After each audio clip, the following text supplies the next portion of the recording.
NEET PG aspirants के लिए हम क्लिनिकल गुरुजी की टीम लेकर आई है आर और आर। इसका क्या मतलब है? Rapid recall revision. इसमें हम क्या करते हैं, सारे सब्जेक्ट्स के पीवाईक्यूज और पीवाईटीज आपको इंटीग्रेटेड फैशन में क्यूरेट करके देते हैं। इसको आप कैसे मानोगे? इसको आप मानोगे आपकी रैंक बूस्टर के थ्रू। एग्जाम्पल के थ्रू समझाता हूं। आप पूरे साल कुछ ना कुछ पढ़ रहे होते हैं, बस आखिरी के समय में आप समझ नहीं पाते कि एग्जाम में जब कुछ ही दिन बचे होंगे तब मैं क्या रिवाइज करूंगा। तब उसको दिमाग में रखते हुए हमने ये सीरीज बनाई है और आपके लिए लेकर आए हैं आर और आर। इसमें क्या है, आप जब खाते पीते सोते जाते, जब भी आप कभी भी आपको टाइम मिले तो 20 मिनट का ये टाइम निकालें और ये वाले वीडियोस देख लें। इससे कहीं ना कहीं कोई से क्वेश्चन तो आप पे क्लिक कर जाएंगे और कुछ ना कुछ तो रिवाइज हो जाएगा, जिससे आपकी रैंक बूस्ट हो जाएगी। इसलिए हमने एक सीरीज को अल्टरनेटिव नाम भी दे दिया है, यह है रैंक बूस्टर सीरीज भी। चलो शुरुआत करते हैं। अच्छा लेक्चर लगे तो कमेंट बॉक्स में लिखकर बताना और कौन सा टॉपिक कवर करवाना चाहते हो, और कैसा लगा ये भी कमेंट बॉक्स में लिखकर बताना, जिससे हमको समझ में आए कि हाँ इस सीरीज को कंटिन्यू करा जा सकता है। और साथ साथ में और भी अपने दोस्तों को शेयर करो। चलो, आपके नीट पीजी में फेरेंजियल आर्चेस पे बहुत सवाल पूछे जाते हैं कि भैया कौन कौन से फेरेंजियल आर्च है, क्या क्या निकला क्या नहीं निकला। तो फिफ्थ फेरेंजियल आर्च तो रूडिमेंट्री है, उससे कुछ डिराइव नहीं होता, कुछ मतलब नहीं है अपने को मतलब है फर्स्ट सेकंड थर्ड फोर्थ और सिक्स्थ फेरेंजियल आर्च से सिर्फ नर्व पता रखो। फर्स्ट फेरेंजियल आर्च की नर्व ट्राइजेमिनल, ट्राइजेमिनल की भी कौन सी ब्रांच? V3, मतलब क्या? मैंडिबुलर। सेकंड की कौन सी नर्व? Facial nerve. कौन सी क्रेनियल नर्व हो गई है? 7। थर्ड की कौन सी? ग्लॉसोफेरेंजियल। फोर्थ की कौन सी? फोर्थ और सिक्स्थ की सेम है, वेगस, बस उसमें ब्रांच में डिफरेंस है। फोर्थ में वेगस की कौन सी ब्रांच? Superior laryngeal. और सिक्स्थ में वेगस की कौन सी ब्रांच? Recurrent laryngeal. उसकी की मसल्स और की कार्टिलेज मैंने दे रखी है, एक बार गो थ्रू कर लेना। अगर इतना भी नहीं याद रखना, सिर्फ इतना पता रख लेना कि टेंसर टिम्पेनाई फर्स्ट आर्च से डिराइव होती है, स्टेपीज जो होती है वो सेकंड आर्च से डिराइव होता है। सवाल इस पे पूछे गए हैं बार बार और यही पोटेंशियल क्वेश्चंस भी हैं। स्टाइलोफेरेंजियस जो है वो थर्ड आर्च से निकलता है। क्रिकोथायरॉइड जो है उसका इनर्वेशन फोर्थ आर्च से होता है। और रिकरेंट लेरेंजियल नर्व है वो आपको लेरिंग्स को सप्लाई करती है। इतना भी पता रखोगे स्टेबल से समझ में आ जाएगा। जैसे मैंने बोला कि उतना याद रखने की जरूरत भी नहीं है, वो भी याद ना रहे तो अब जो मैं आपको चीजें बोलने जा रहा हूं सिर्फ उतना ही पता रख लेना। क्या? कि only muscle of third arch, बार बार सवाल पूछा जाता है।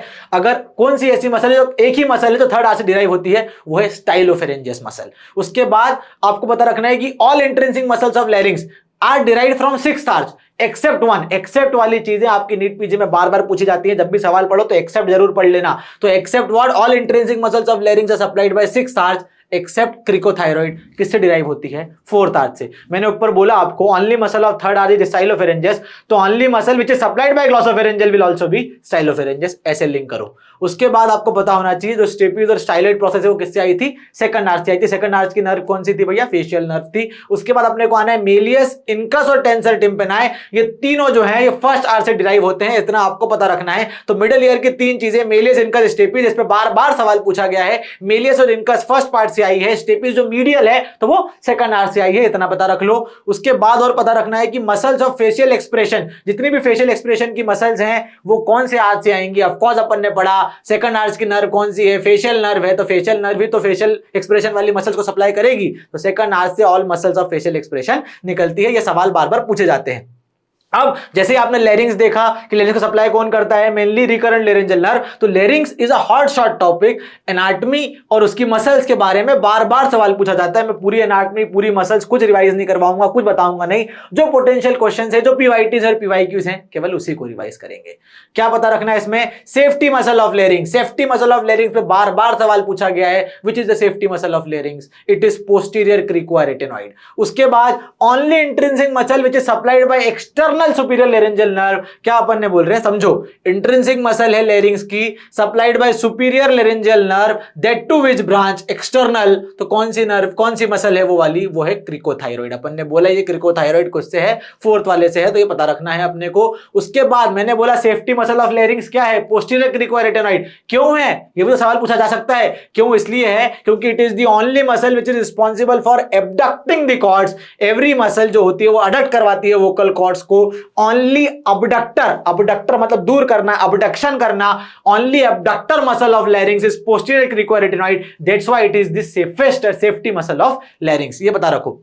उसके बाद और कौन कौन से सवाल पूछे जाते हैं लेरिंग से? कि अगर बाइलेटरल रिकरेंट लेरेंजियल नर्व की इंजरी हुई, नर्व इंजरीज बहुत ही इंपॉर्टेंट टॉपिक है, एक ना एक सवाल पूछा जाता है कि इधर अगर यूनिलेटरल रिकरेंट लेरेंजियल नर्व की इंजरी हो गई, बाइलेटरल हो गई, सुपीरियर लेरेंजियल नर्व की इंजरी हो गई, थायराइड की सर्जरी कर रहे थे वहां इंजरी हो गई, तो फिर कौन सी क्या होगा क्या नहीं होगा?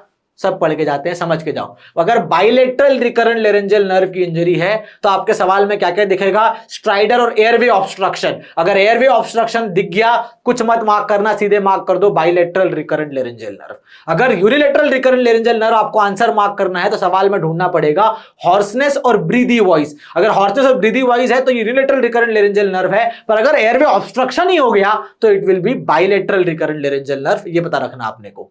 उसके बाद जो अपन ने सुपीरियर लेरेंजियल नर्व की इंजरी हो गई, अगर सुपीरियर लेरेंजियल नर्व की इंजरी हो गई तो क्या होगा, वॉइस फटीग हो सकती है और loss of pitch of voice होगा।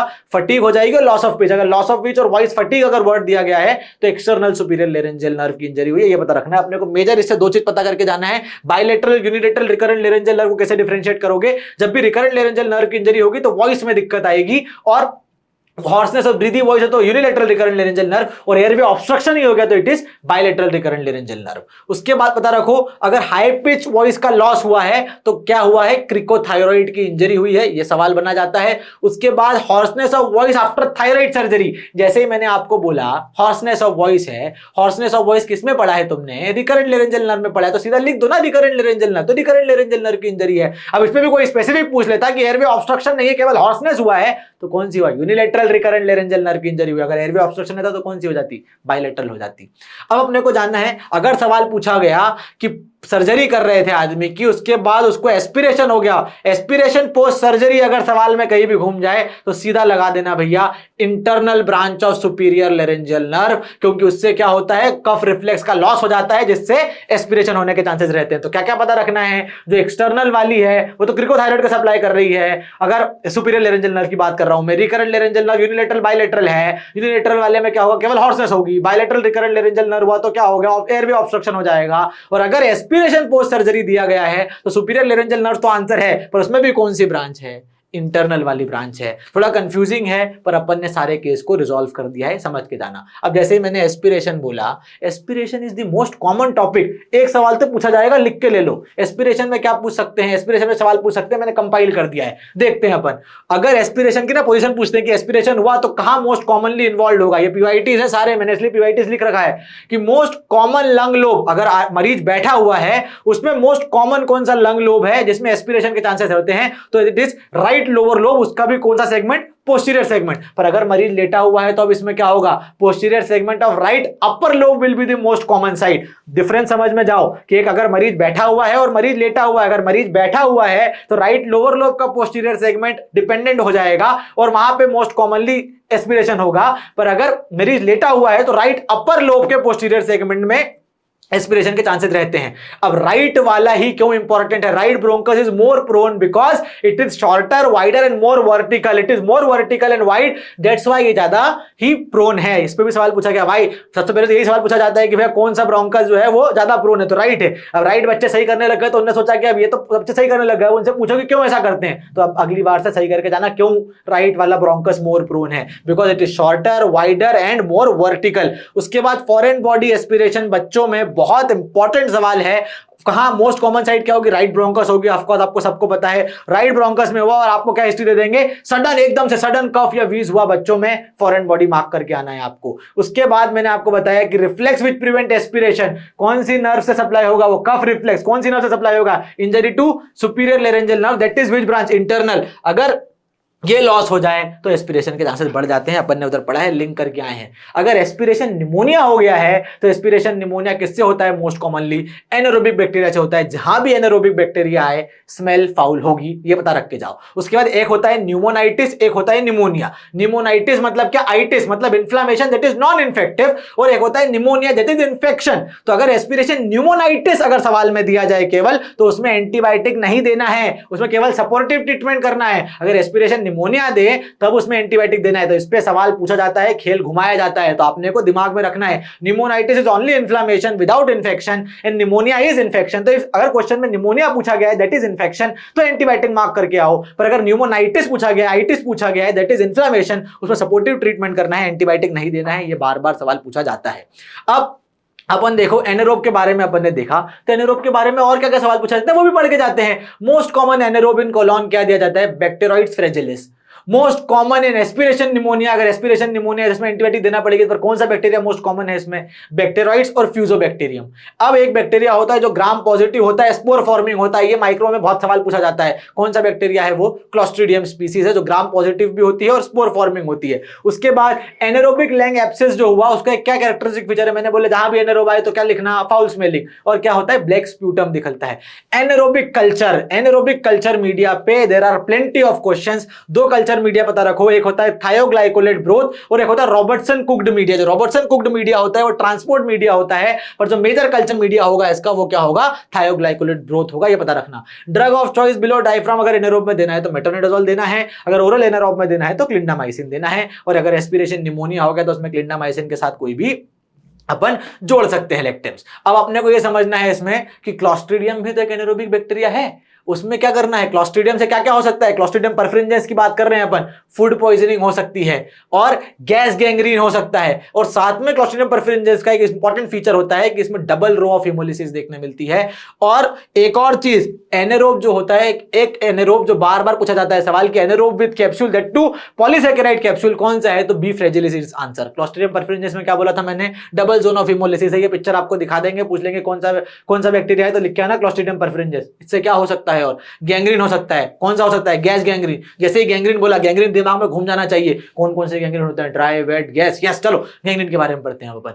ड्राई गैंग्रीन की हिस्ट्री होगी तो उसमें लाइन ऑफ डिमार्केशन शॉर्ट होगा। ड्राई को वेट से कैसे डिफरेंशिएट करते हो? वेट गैंग्रीन में लाइन ऑफ डिमार्केशन नहीं होता और फाउल स्मेलिंग होता है, रैपिड स्प्रेड के साथ आता है और सेप्सिस के चांसेस ज्यादा होते हैं। सिर्फ इतना पता रखो, ड्राई और वेट को कैसे डिफरेंशिएट करोगे? ड्राई में लाइन ऑफ डिमार्केशन होता है, वेट में लाइन ऑफ डिमार्केशन नहीं होता, यहीं से पता रख के जाओ। ऐसे ही और किसको डिफरेंशिएट करते हो? Line of demarcation versus not line of demarcation. Erysipelas और सेल्यूलाइटिस को, इर्सिपेलाज में लाइन ऑफ डिमार्केशन होता है, सेल्यूलाइटिस में लाइन ऑफ डिमार्केशन नहीं होता। वापस आओ, गैस गैंग्रीन। गैस गैंग्रीन किससे होता है? क्लॉस्ट्रीडियम परफरेंजेंस से होता है। उसमें एक इंपॉर्टेंट चीज क्या पता रखोगे कि अल्फा टॉक्सिन होता है लेसिथिनेस का। इसमें बार बार सवाल पूछा गया है क्लॉस्ट्रीडियम परफरेंजेंस में, टॉक्सिन कौन सा है? लेसिथिनेस। उसका कौन सा टॉक्सिन है? अल्फा टॉक्सिन, जिससे गैस गैंग्रीन होता है। इसी में आता है फॉर्नियर्स गैंग्रीन। फॉर्नियर्स गैंग्रीन क्या है? Necrotizing fasciitis. में सवाल क्या पूछा जाता है कि भैया कॉजेटिव ऑर्गेनिज्म क्या है? तो उसमें कॉजेटिव ऑर्गेनिज्म में लिखना है कि mixed flora. Mixed flora is the causative organism. E coli भी होता है, बैक्टीरियोइड भी होता है, स्ट्रेप्टोकोकाई भी होता है। अगर मिक्स्ड ऑर्गेनिज्म कहीं ऑप्शन में दिख जाए तो you have to mark that. Treatment क्या करोगे उसमें? ट्रीटमेंट में आपको देना पड़ेगा सर्जिकल डिब्राइनमेंट और IV penicillin. Penicillin you have to give in gangrene. अब फॉर्नियर्स गैंग्रीन की जो मैं बात कर रहा हूं, अब जैसे ही मैंने देखा कि पेनिसिलिन यहां पे आ गया तो penicillin is also very important. Now read about penicillin as well. क्या करना है पेनिसिलिन में? एक होता है नेचुरल पेनिसिलिन, एक होता है पेनिसिलिन एज रेजिस्टेंस, एक होता है अमाइनो पेनिसिलिन, एक होता है एंटी सूडोमोनल। ये सब सवाल पुराने पूछे थे। क्लासिफिकेशन में कोई सवाल नहीं पूछेगा कि नेचुरल पेनिसिलिन, पेनिसिलिन जी है, पेनिसिलिन वी। सिर्फ इतना पता रखो, पेनिसिलिन जी जो होता है वो आईवी दिया जाता है, पेनिसिलिन वी जो होता है वो ओरल दिया जाता है। वी किसका साइन है ये समझ जाओगे खुद, मैं आगे नहीं बोलूंगा। वी तो वो ओरल ही खाते हैं ना, तो उससे यही है। उसके बाद होता है penicillin is resistance. Penicillin resistance में मेथिसिलिन देते हैं। मेथिसिलिन का एक स्पेसिफिक साइड इफेक्ट होता है वो है नेफ्राइटिस। अमाइनो पेनिसिलिन में अपनी आती है अमॉक्सी और एम्पिसिलिन। किसमें देते हैं? Listeria, otitis media, H pylori, UTI वाले चीजों में दी जाती है। और एंटी सूडोमोनल कौन सी होती है? अपनी पिप्रासिलिन और टिकारसिन। बस इसको टेजोबैक्टर के साथ कंबाइन करना होता है। उसके अलावा एक इंपॉर्टेंट चीज पेनिसिलिन से पूछी जाती है वो है उसका रेजिस्टेंस। रेजिस्टेंस मतलब क्या? एमआरएसए। कौन से उससे होता है? मैक ए जीन PB2A, मैक ए जीन PB2A बहुत इंपॉर्टेंट है, इसको पता रख के जाओ बस। अब और क्या क्या सवाल पूछे जाते हैं पेनिसिलिन से, अपन उसको देख लेते हैं। Drug of choice for syphilis. Drug of choice of syphilis is penicillin G. अब कमेंट बॉक्स में आप मेरे को लिख के बताओगे कि पेनिसिलिन जी जो है उसको 2 डोज में दिया जाता है। एक तो वीकली सिंगल डोज दिया जाता है, एक वीकली दिया जाता है 3 बार डोज। तो कौन से सिफिलिस में कौन सा डोज देते हैं? कमेंट बॉक्स में आंसर चाहिए मेरे को। उसके बाद अपन आते हैं रेजिस्टेंस टू पेनिसिलिनेज अगर है तो कौन सा दोगे आप? ऑक्सासिलिन दोगे। उसके अलावा एमॉक्सिसिलिन और क्लेवुलानिक एसिड को मिक्स करके अपन बनाते हैं ऑगमेंटिन। ऑगमेंटिन किसमें दिया जाता है? एच इन्फ्लुएंजा में देना है। उसके बाद आपको पता होना है एंटी सूडोमोनल पेनिसिलिन। जो एंटी सूडोमोनल पेनिसिलिन है वो कौन सी है? पिप्रासिलिन है। पिप्रासिलिन को किसके साथ कंबाइन करते हो? टेजोबैक्टम के साथ कंबाइन करते हो, ये पता होना चाहिए। उसके बाद अपना आता है कि जेरिस हर्शिमर रिएक्शन किससे होता है? एक होता है जेरिस हर्शिमर रिएक्शन। जैसे ही आपने बेंजाथिलीन का इंजेक्शन लगाया मरीज को, क्या होता है कि सारे बैक्टीरिया मरने लगते हैं और जैसे ही बैक्टीरिया मरने लगते हैं टॉक्सिन रिलीज होता है। टॉक्सिन जैसे रिलीज होने लगता है एक रिएक्शन होने लगता है लगती है उस रिएक्शन को कहते हैं अपन Jarisch Herxheimer reaction. It is due to what, syphilis का मरीज था, उसको पेनिसिलिन जी का इंजेक्शन लगाया। ऐसे एक रिएक्शन होती है मजोती रिएक्शन। मजोती रिएक्शन किससे होता है? ऑन्कोसर्सियासिस का मरीज होता है, उस ऑन्कोसर्सियासिस के मरीज को डाइथाइल कार्बामेजिन देंगे, डीईसी ड्रग जैसे दिया, तो उसमें कौन सा रिएक्शन होता है? मजोती रिएक्शन। जैसे जेलिस-हर्शिमर पढ़ रहे हो, मजोती अपने दिमाग में आ जाना चाहिए। This is the linking, this is the neural linking which we are talking about, जो अपन आरआरआर में पढ़ रहे हैं। अब देखना है मेथिसिलिन। मेथिसिलिन मैंने बोला था साइड इफेक्ट क्या है? नेफ्राइटिस है, तो नेफ्रोटॉक्सिक है, तो किडनी के मरीज को मत दे देना, और क्लिनिकली अपन इसको यूज भी नहीं करते यूजुअली। अब जैसे ही अपन ने देखा था स्यूडोमोनास, स्यूडोमोनास सवाल इस पे भी पूछे जा रहे हैं, इसको पढ़ के जाते हैं अपन। स्यूडोमोनास से ब्लू ग्रीन कलर का पिगमेंट बढ़ रहा है, पायोसाइनिन, और ये पायोसाइनिन कौन सा कलर देगा? ब्लू कलर देगा, ये बार बार सवाल पूछा गया है। उसके बाद एक फ्रूटी स्मेल होती है, ऑक्सीडेज पॉजिटिव होता है स्यूडोमोनास, ये बस पता रख के जाओ यहां से। और इम्यूनो कॉम्प्रोमाइज पेशेंट की हिस्ट्री रह सकती है, हॉस्पिटल एक्वायर्ड इन्फेक्शन की हिस्ट्री रह सकती है, सवाल में ये पढ़ के रखना। और एक्थाइमा गैंग्रीनोसम करवाता है ये। अब मैं आपको पूछूंगा, एक होता है एक्थाइमा, एक होता है एक्थाइमा कंटेजियोसम, एक होता है एक्थाइमा गैंग्रीनोसम। इन तीनों में डिफरेंस क्या होता है समझ के जाओ। एक होता है एक्थाइमा जो इम्पेटाइगो का डीपर वेरिएंट होता है, एक होता है एक्थाइमा कंटेजियोसम जो ऑर्फ वायरस से होता है, और एक होता है एक्थाइमा गैंग्रीनोसम किसमें होता है? स्यूडोमोनास से होता है, न्यूट्रोपेनिक पेशेंट में होता है। नई चीज सीखे ना, कमेंट बॉक्स में लिखना, अच्छा लगा। अब देखते हैं अपन कि मेजर पैथोजन अगर सिस्टिक फाइब्रोसिस में भी पूछे, सिस्टिक फाइब्रोसिस के लंग इन्फेक्शन में, तो भी स्यूडोमोनास है। अगर ईयर की कोई भी चीज आ जाए तो भी स्यूडोमोनास है। बायोफिल्म कोई बनाता है तो वो भी स्यूडोमोनास है। अब ये सारे इन्फेक्शन है जो स्यूडोमोनास करवाता है। हॉट टफ फॉलिकुलाइटिस स्यूडोमोनास करवाता है। यूटीआई अगर कैथेटराइज्ड मरीज में यूटीआई हो रहा है, Pseudomonas is the important cause. Osteomyelitis अगर आईवी ड्रग यूजर्स में हो रहा है तो it is due to Pseudomonas. Osteomyelitis sickle cell में होता तो it is due to Salmonella. Osteomyelitis का मोस्ट कॉमन कॉज क्या है? Staph aureus. अब अपन आते हैं external otitis media. External otitis externa मतलब ओटाइटिस एक्सटर्ना डायबिटीज में भी हो सकता है, हेल्दी में भी हो सकता है। दोनों का पॉजिटिव ऑर्गेनिज्म क्या है? स्यूडोमोनास। एक होता है मैलिग्नेंट ओटाइटिस एक्सटर्ना जो स्पेसिफिकली डायबिटिक्स में होता है, और वो क्या कर सकता है? बेस कल को इन्वेड कर जाता है। फिशर कौन सा होता है इसका? फिशर कौन सा होता है? फिशर ऑफ सेंटोरिनी, याद रखना। और बैक्टीरिया हो सकता है, और एक्थाइमा गैंग्रीनोसम तो मैंने बता दिया, इम्यूनो कॉम्प्रोमाइज न्यूट्रोपेनिक पेशेंट है तो उसमें हो ही सकता है। अब एंटी स्यूडोमोनल पे बार बार सवाल पूछे जाते हैं। पेनिसिलिन पढ़ रहे थे तो उसमें एक एंटी स्यूडोमोनल तो पढ़ ली थी अपन ने, पिपरासिलिन टेजुवेक्टम, ये तो देना ही देना है आपको। और सेफ्टाजिडिम और सिफेपाइम। सिफेलोस्पोरिन कौन सी एंटी स्यूडोमोनल है, इस पे सवाल जरूर पूछा जाता है। तो सेफ्टाजिडिम और सिफेपाइम वाइडली यूज्ड सिफेलोस्पोरिन है जो स्यूडोमोनास में दी जाती है। कार्बापेनिम को रिजर्व करा जाता है रेजिस्टेंस केसेस के लिए। अमाइनोग्लाइकोसाइड्स को कभी कभी बीटा लैक्टोन के साथ कंबाइन करके दे सकते हैं। ये सवाल कोई पूछेगा नहीं, सिर्फ इतना याद रखना कि सिफेलोस्पोरिन कौन सी दे सकते हैं। Colistin is used as a last resort due to what? इसका मेजर साइड इफेक्ट क्या है? नेफ्रोटॉक्सिसिटी है, इसलिए अपने को इसमें नहीं देना है। अब जैसे ही मैंने आपको कोलिस्टिन से बोला नेफ्रोटॉक्सिसिटी हो सकती है, तो सारे कुछ साइड इफेक्ट पढ़ के भी चले जाते हैं। यहां से अपन साइड इफेक्ट पढ़ के जाते समझ में आएगा भाई कुछ एंटीबायोटिक के साइड इफेक्ट। अमाइनोग्लाइकोसाइड्स का इंपॉर्टेंट साइड इफेक्ट क्या होता है? Nephrotoxic, ototoxic. अब ओटोटॉक्सिक में भी कौन सा अमाइनोग्लाइकोसाइड है जो ज्यादा ओटोटॉक्सिक है? कौन से अमाइनोग्लाइकोसाइड्स ओटोटॉक्सिक होते हैं? KAN is the mnemonic. KAN का फुल फॉर्म क्या है? KAN, which is more ototoxic is KAN. Comment box में लिखकर बताना आंसर क्या है, कौन मोर ओटोटॉक्सिक है। कोलिस्टिन से नेफ्रोटॉक्सिसिटी हो सकती है, बता दिया है आपको। उसके बाद कार्बापेनिम से सीजर हो सकते हैं, और स्पेशली कौन सी? एमिपेनिम से सीजर हो सकते हैं। ये इंपॉर्टेंट बार बार क्वेश्चन पूछा गया है। फ्लोरोक्विनोलोन से आपको पता ही है क्या होता है, टेंडेनाइटिस हो सकता है, क्यूटी प्रोलॉन्गेशन हो सकता है। टेट्रासाइक्लिन का सवाल बार बार पूछा जाता है कि टेट्रासाइक्लिन वाली ड्रग जो है वो लेस देन 12 ईयर्स में नहीं दी जाती। क्यों नहीं दी जा सकती? क्योंकि ग्रोथ को रोकता है और साथ में येलोइश डिस्कलरेशन ऑफ टीथ भी करवाता है, ये पता रखना है। अपन ने पढ़ा कि भैया जो स्यूडोमोनास है उससे ओटाइटिस एक्सटर्ना होता है। जैसे ओटाइटिस एक्सटर्ना आया, let's jump to ENT, let's read otitis externa. Otitis externa में क्या क्या सवाल पूछे जाते हैं? ओटाइटिस एक्सटर्ना में देखा जाता है कि इंपॉर्टेंट क्लिनिकल हिस्ट्री देंगे वो आपको। पेन ऑन पुलिंग पिन्ना या ट्रेगस को हिलाने में या दबाने में दर्द हो रहा है तो आप समझ के जाना कि दर्द प्रॉब्लम कहां पे है, एक्सटर्नल ईयर में है, तो दैट इज ओटाइटिस एक्सटर्ना। ये डायग्नोस्टिक क्लू है। मोस्ट कॉमन कॉज मैंने क्या बोला था? स्यूडोमोनास है, स्यूडोमोनास ओरिजिनोसा। एक होता है मैलिग्नेंट ओटाइटिस एक्सटर्ना, तो मैलिग्नेंट ओटाइटिस एक्सटर्ना किस में देखा जाता है? डायबिटिक्स में देखा जाता है। क्वेश्चन में याद रखना क्या वर्ड्स हैं। डायबिटिक पेशेंट है, उसको कान हिलाने में दर्द हो रहा है, मतलब कौन सी प्रॉब्लम है? एक्सटर्नल ओटाइटिस मीडिया है। मोस्ट कॉमन पॉजिटिव ऑर्गेनिज्म क्या है? स्यूडोमोनास है।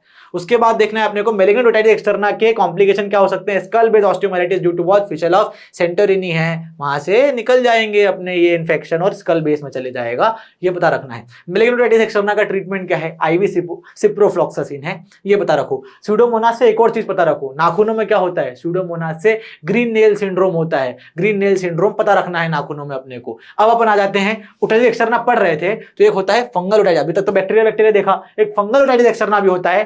फंगल ओटाइटिस एक्सटर्ना दो से हो सकता है, एस्परजिलस से भी और कैंडिडा से भी। एस्परजिलस से जब ओटाइटिस एक्सटर्ना होता है तो उसमें ब्लैक स्पोर्स देखने मिलती है, और एस्परजिलस से जब ओटाइटिस एक्सटर्ना होता है उसकी इमेज बार बार आपको दिखा देते हैं। ये उसमें कौन सी इमेज देखी जाती है? Wet newspaper appearance. दिखा देता हूं फोटो, बार बार पूछी जाती है। वेट न्यूज़पेपर अपीयरेंस अगर आपको दे दे, आपको पूछे क्या हुआ है, एस्परजिलस से अपने को हुआ है, और एस्परजिलस से क्या हुआ है? फंगल ओटाइटिस एक्सटर्ना हुआ है। अब जैसे ही मैंने एस्परजिलस बोल दिया तो एस्परजिलस पढ़ के जाते हैं। अब एस्परजिलस में क्या याद रखना है? Fungal ball in TB cavity. TB की कैविटी ऑलरेडी थी, वहां पे फंगल बॉल हो गया, that is known as aspergilloma. उसके बाद एस्परजिलस जो होता है वो अक्यूट एंगल ब्रांच में होता है, सेप्टेट हाइफी होती है। दो इंपॉर्टेंट चीज होती है, अक्यूट एंगल ब्रांचिंग है, और इसके फोटो में आपको क्या देखेगा? सेप्टेट हाइफी देखने मिलेंगी। उसके साथ साथ में पढ़ना है कि अगर सीटी में हेलो साइन दे दे तो सीटी में halo sign is seen in what? CT में halo sign is seen in invasive aspergillosis. और पता रखो कि एबीपी अगर होता है अस्थमा और सिस्टिक फाइब्रोसिस पेशेंट में तो उसका कॉजेटिव ऑर्गेनिज्म आपसे बार बार पूछ लेते हैं, तो दैट इज एस्परजिलस फ्यूमिगेटस। अब इनकी फोटो देखकर जाओ। टीबी कैविटी में अगर फंस जाए Aspergillus, it is known as fungal ball. Halo sign अगर दे दें आपको सीटी में तो it is due to invasive pulmonary aspergillosis. ये आपको पता रखना है। जब मैंने आपको बोला कि जो एस्परजिलस होता है उसकी एक्यूट ब्रांचिंग होती है और वो सेपरेट होता है, तो आपके दिमाग में घूम जाना चाहिए कि एक्यूट ही क्यों बोला होगा? क्या ऐसे कोई राइट एंगल की ब्रांचिंग होती होगी? क्या इससे कोई सेपरेट होता, एसेपरेट होता होगा क्या? बिल्कुल होता है। एस्परजिलस को आपको डिफरेंशिएट करना पड़ता है एक चीज से, जिसमें राइट एंगल ब्रांचिंग होती है और उसमें एसेप्टेट हाइफी होते हैं, मतलब नॉन सेप्टेट हाइफी होते हैं। कौन से ऑर्गेनिज्म की बात कर रहा हूं मैं? म्यूकर की बात कर रहा हूं। तो आपको डिफरेंशिएट करना आना चाहिए म्यूकस और एस्परजिलस को। कैसे डिफरेंशिएट करोगे? जो एस्परजिलस होता है वो अक्यूट एंगल पे होता है, लेस देन 45 डिग्री होता है, ब्रांचिंग सेप्टे होते हैं उसमें। ये सेप्टे दिख रहे हैं आपको, और ये अक्यूट एंगल पे हैं दोनों।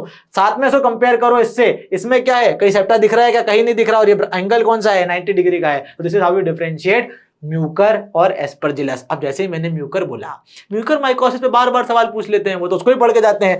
ब्लैक नेजल क्रस्ट अगर डायबिटिक कीटोएसिडोसिस की मरीज में दिया, डायबिटीज की हिस्ट्री है, कीटोएसिडोसिस की हिस्ट्री है मरीज की, उसे ब्लैक नेजल क्रस्ट आपकी फोटो दिखा दी, तो इट इज म्यूकर माइकोसिस। पता रखना है। ड्रग ऑफ चॉइस क्या है म्यूकर माइकोसिस की? Liposomal amphotericin B. सबको पता है कोविड में इतना पूछा गया है म्यूकर माइकोसिस, इसलिए ज्यादा इंपॉर्टेंट भी है। अनकंट्रोल डायबिटीज या कोविड पेशेंट की हिस्ट्री दे देंगे आपको, है ना, वो क्वेश्चन में ये देख लेना आपने। साथ में कॉम्प्लिकेशन क्या हो सकता है? ऑर्बिटल सेल्यूलाइटिस हो सकता है कॉम्प्लिकेशन, और केवर्नस साइनस थ्रोम्बोसिस भी हो सकती है। अब अपन ने ऐसे देखा केवर्नस साइनस थ्रोम्बोसिस, तो cavernous sinus thrombosis, let's jump to ophtha. Let this ophtha का टॉपिक। केवर्नस साइनस थ्रोम्बोसिस है, मोस्ट कॉमन ऑर्गेनिज्म क्या है? Staph aureus. उसके बाद क्या है? First nerve to be affected in cavernous sinus thrombosis. Cavernous sinus thrombosis में third, fourth, sixth cranial nerve involve हो सकती है। पर सवाल किससे पूछा जाता है? फर्स्ट नर्व कौन सी अफेक्ट होती है? तो फर्स्ट नर्व होती है क्रेनियल नर्व 6।